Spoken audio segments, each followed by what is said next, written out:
Todo o processo que Deus fez na minha vida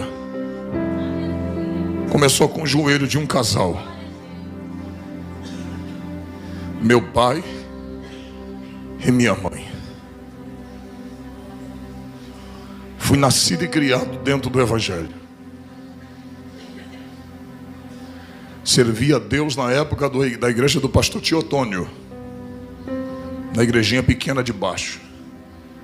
Depois se construiu a sede onde nós estamos até hoje, do qual meu pai e minha mãe servem a Deus no mesmo lugar há 50 anos, sem mudar de congregação. Olha para cá. Cresci escutando os homens louvando, a orquestra. Só que sabe como é filho de crente? Vai passando os períodos, e eu digo que a minha geração foi a melhor geração que já existiu. Porque a minha geração, eu brinquei de bola, eu brinquei de ioiô, eu brinquei de peão, eu brinquei de búlica, eu brinquei de gude, pique lateiro, pique esconde, piquetá, pique alto, polícia e ladrão. Foi a melhor geração. A gente brincava. Carniça, quem lembra? A nossa geração foi a melhor que já existiu. Ali a gente viveu de verdade. Hoje tudo isso foi substituído pela tecnologia. As pessoas já não brincam, já não se comunicam mais, mas eu vivi aquele momento, nós vivemos esse momento. E só que a gente vai crescendo, vai saindo da adolescência. E com 15 anos eu já comecei a querer sair. Eu tinha regra para chegar em casa. Eu tinha que sair 7h30 da noite, e 10h30 da noite eu tinha que estar em casa. Se eu passasse dessa hora, o chicote comia. Apanhava de verdade. E eu me lembro que quando eu completei 16 anos, eu comecei, por curiosidade, a colocar o primeiro, 15 anos, eu coloquei o primeiro copo de cerveja na boca. E aquela foi a minha perdição. Porque naquela época, quando você bebia uma cerveja, você se sentia mais adulto. E o que eu fazia? Não tinha dinheiro para comprar o cigarro. Eu pegava as guimbas de cigarro com os amigos e começava a fumar. E chegava em casa, antes de chegar em casa, usava house. Ou então pegava a parte de dente na rua mesmo, com a escova que já botava no bolso, e escovava o dente e chegava em casa. Como se nada tivesse acontecido. Um dia, eu estava já com 16 anos, e nós estávamos saindo naquele dia, eu perdi a cabeça e bebi demais. E quando eu estava bem tonto, bem ébrio, um rapaz chegou para mim que se dizia meu amigo e disse: só tem um jeito de tu ficar bom. Eu falei: como? Ele disse: experimente isso aqui. Ele tirou um saco de cocaína do bolso. Eu falei: como se faz isso? Ele preparou aquela trilha para mim e eu cheirei aquilo. Quando eu cheirei, o efeito do álcool foi embora na hora, cortou. E olha como é que o diabo me pegou. Eu disse: então vou precisar pelo menos de um saquinho desse toda vez que eu beber. Porque toda vez que eu ficar bêbado, eu cheiro isso aqui e fico bom. E eu comecei desta forma a me aprofundar no vício da cocaína. Foi assim que o diabo foi me pegando. Dali, eu comecei a trabalhar e comecei a ganhar bem. E eu ganhava dinheiro toda semana. E R$100 há 20 anos atrás era dinheiro. E pelo menos do salário que eu tinha, R$100 eu pegava. E começava a não já querer comprar sacos. Eu comprava gramas de cocaína. Comecei a arrumar amizade com os rapazes da boca de fumo. E ali eu comecei a usar muita cocaína. Passei a usar cocaína, e quando eu ficava bêbado, eu ia, cheirava e ficava bom. Só que o tempo foi passando. Com 17 anos eu já achava que eu era dono do meu nariz. E eu já estava extremamente afundado na cocaína. Daí, eu já não queria mais gastar dinheiro. Aquela cocaína que eu pegava no morro, a gente já trazia para a Comenda dos Soares, onde eu morava. E dali, nós pegávamos aquela cocaína semi-pura, que nós tínhamos contato, e pegava aquela cocaína e colocava tudo quanto era desgraça ali dentro. Pó Royal, colocava xilocaína, Doril, tudo ali, misturava. E fazia aquela grande quantidade de cocaína. Então eu já não passei a ser mais usuário. Eu já passei a traficar. Eu mantinha o meu vício. Dali, a gente já começou a comprar armas, a usar armas. E nisso o diabo foi afundando a minha vida, sem eu perceber. Só que existia dentro da minha casa, e existe. Ela mora na casa dela e eu na minha. Mas uma mulher que não deixava de orar. Eu por muitas vezes vi minha mãe orando, dizendo assim: Deus, se quiser levar um dos meus filhos, leve, mas leve eles dentro de casa. Não me dá o desgosto de ver nenhum dos meus filhos estirado na rua. Nenhum. E nessa minha ida de tráfico, algumas coisas eu não vou poder falar, que está sendo gravado. Mas nessa minha ida de tráfico, eu me lembro que eu tinha alugado uma casa para traficar. E naquela noite, eu estava com aquele Magno 45, aquela 45 na minha cintura. E nós estávamos vendendo pó dentro daquele beco. Chegou um homem. E antes daquele homem chegar, eu passei por ele dentro daquele beco. E aquele homem foi o homem que veio para me matar. E naquele momento eu cheguei ali. Eu passei por ele naquele beco. Ele me deu boa noite. E eu dei boa noite para ele. E ele parece que não me reconheceu.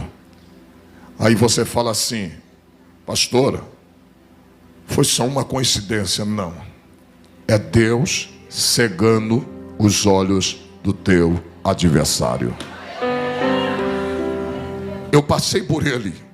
E quando eu saí para fazer uma outra situação, entregar uma carga, como a gente dizia, entregar uma quantidade de cocaína a um determinado lugar, os meninos que estavam lá disseram: Trovão, um homem veio te procurar. E ele não estava só. Até as pessoas que estavam do lado de fora, irmãos, não conseguiram me ver. Deus estava me escondendo no seu esconderijo. E dali, os irmãos já viram. Eu comecei a traficar demais. Comecei a vender demais. E eu fui me iludindo com o dinheiro que eu ganhava. Porque quem já viveu no tráfico sabe que o dinheiro entra muito fácil. E da maneira que entra, é da mesma maneira que sai. Dali, o filho de crente já começou a ir para o baile. Já começou a brigar na rua. Já começou a fazer bondes e arrastões. Já começamos a fazer arrastão na rua. Na época, onde Nike naquela época era muita ostentação possuir um Nike naquela época. E olha como o diabo colocou o desejo de fazer a mesma coisa. Foi quando roubaram o meu.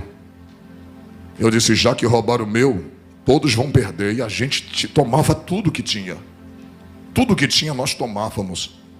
E eu me lembro que um belo dia um amigo meu chegou para mim e disse assim: Júnior, vamos a Queimados. Vamos ali ceifar uma vida. Naquele dia eu descobri que o diabo está por trás de tudo. Eu me lembro que quando eu fui, nós pegávamos um ônibus. E eu estava com aquela 45 na cintura. Ele disse: esse cara mexe com a minha mulher. E eu já mandei ele parar de mexer. E como ele não parou de mexer, hoje nós vamos ceifar a vida dele. E a gente usou muita cocaína. Interessante, né? De cara limpa ninguém consegue fazer nada. E eu me lembro que quando nós chegamos ali, entramos dentro daquele centro de macumba. Hoje eu entendo o que o diabo faz e como o diabo está por trás de ceifar uma vida. Quando nós chegamos naquele centro de macumba em Queimados, a dona do centro de macumba, ninguém sabia que nós íamos ali, ninguém. A dona do centro de macumba chegou e disse assim: vocês vieram matar o Marcos? Aí eu olhei para o Carlos. Ela falou assim: não mata ele aqui dentro não, mata ele aqui fora, para não sujar o centro. Mas ninguém sabia.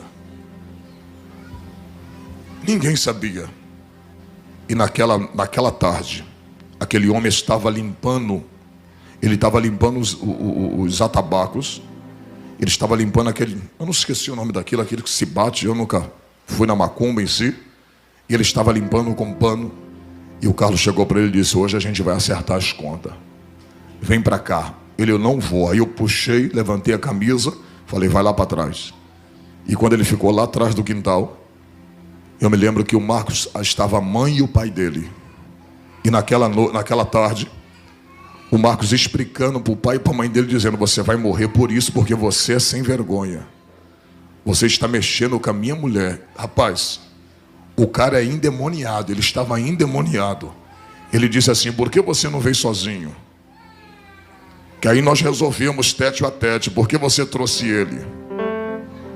O cara está diante da morte, mas ele está possuído por Satanás.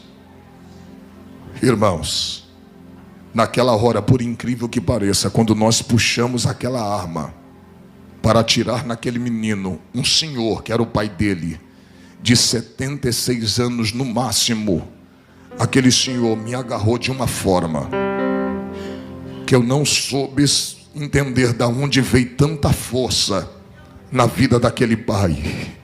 Ele disse: você não vai ceifar o meu filho, você não vai matar a vida do meu filho. E ele segurou a mim, e a mãe dele segurou o Carlos, e aquele moço correu por dentro daquele centro espírita. Isso foi apenas 4 a 5 segundos.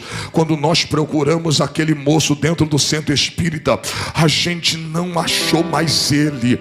Sabe o que Deus estava tentando falar para mim? Eu não quero que tu derrame sangue de ninguém, eu não quero que tu ceife a vida de ninguém, eu não quero que tu derrame sangue de ninguém. Existem coisas que Deus não permitiu fazer contigo, e existem coisas que Deus também não vai permitir você fazer com os outros.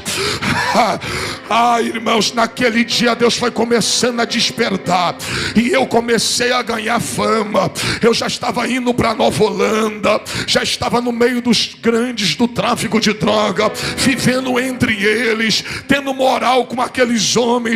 Vivia no Morro do Andaraí, ali na Saviana, aonde eu ia e buscava as drogas e trazia para a Baixada Fluminense.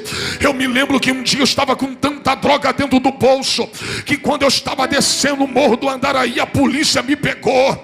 E quando a polícia me pegou, eu falei assim: moço, eu sou viciado. E eu conversei com ele, porque eu entendia que para ser malandro eu não precisava falar gíria. Eu nunca falei uma gíria, eu nunca disse qual é, eu nunca disse compadre, eu nunca disse qual é, irmão. Eu nunca usei isso, porque eu entendia que para ser malandro não precisava falar gíria. Aquele polícia me pegou e disse: rapaz, o que é que você está fazendo nessa vida? Essa vida não é para você. Sai dessa vida. Talvez o lá de cima está te dando uma oportunidade.